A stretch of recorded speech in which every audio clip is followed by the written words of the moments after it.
and you will understand a little bit why I'm talking about that later. And just some background, what is democracy? Democracy and the definition. So the word democracy comes from Greek, and demo means people, krasi means rule, so rule by the people, and it dates back to around 500 BC, and from Greece, not surprisingly, and but it is by no means a Greek thing. It is a universal thing, and since then it has spread out around the world.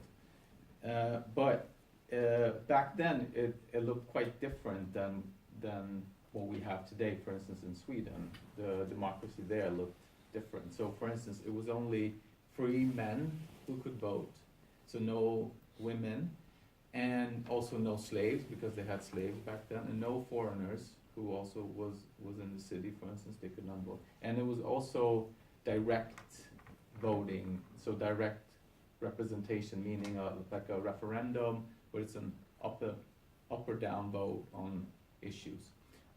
Whereas today we have a more representative democracy, where you vote for people to represent you in most cases. And democracy can look very different from country to country. And when I was doing a little bit of research about this, I was surprised to find out that almost all the world's countries think of themselves as democratic, because like there was a map, and it was only almost like Saudi Arabia who was stating that it wasn't a democratic society, but all the rest of the world says that they are democratic, basically. So that's interesting. And so, but the definition, as you know, of democracy can differ from place to place. But Sweden, so it's scale, like you can say, democracy from less democratic to more democratic, and of course the opposition is dictatorship, where it's one person rule. But Sweden is considered one of the most democratic countries in the world, and so that is good. We don't, for instance, imprison journalists or the opposition or the political opposition. So those things are good. So why is democracy important? Democracy is important because it gives everybody an equal right. It gives everybody an equal say in society. Doesn't matter if you're a prime minister or if you're, somebody just, a student or somebody working here. Everybody has an equal right to say how their country should be governed. And so one person equals one vote. So it's not two votes for some. And it also gives you the opportunity to hold public officials accountable for what they have done. You can, for instance, by voting in the people you want to represent you, you can vote them in, and for the people who you don't like, you can vote out of office. So that is important, because obviously if like somebody is doing something that's not good, of course you want to be able to vote them out and vote in people who you like. And also, not the least importantly, it gives you an opportunity to, you yourself can run for office if you want. So like that is also important. Or like you can start a new party also if you want. So that's also good. The second reason why democracy is important that I'm bringing up here, but there are many different reasons, of course, but I'm just bringing up some here. So second reason is that it provides something, as in the US they say inalienable rights, but like certain rights that are hard to undo, that we think are important for democracy. For instance, freedom of the press.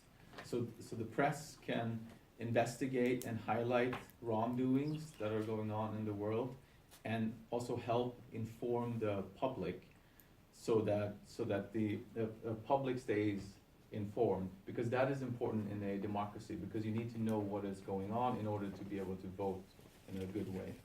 So like that is good. And also freedom of speech, where you can talk and debate openly and question each other, question ideas, and so hopefully the best idea will win. So for instance, if I have an idea for how the school system should work and somebody else has a better idea, then we should be able to discuss that, and hopefully more people will realize that the other person had a better idea, and then that person will, I mean, their argument will win and their way will win. But if you don't have that, then there's a risk that you shut down other people who has better ways, so then society won't progress as good as it could. And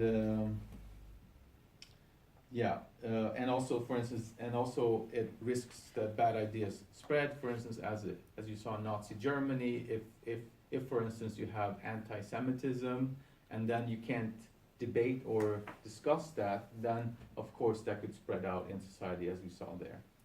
So why am I talking about this? As you may be aware, there is an election coming up in Sweden on September 9th. And as you may know also, it happens only every 4 years, but it is your chance to be part of the democratic process. It is very important. So like you have a say and you can decide how the country should be governed.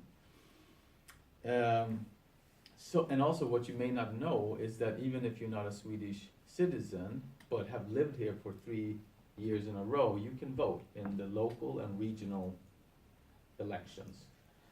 So my encouragement to you is to get involved, get informed, vote, or maybe even run for office if you want, but don't stay out of the democratic process this fall, because then you're giving power over to others when you can decide how your life should be, or how your country should be governed.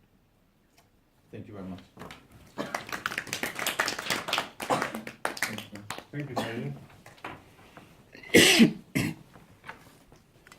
I think that now I actually have almost a wheel to keep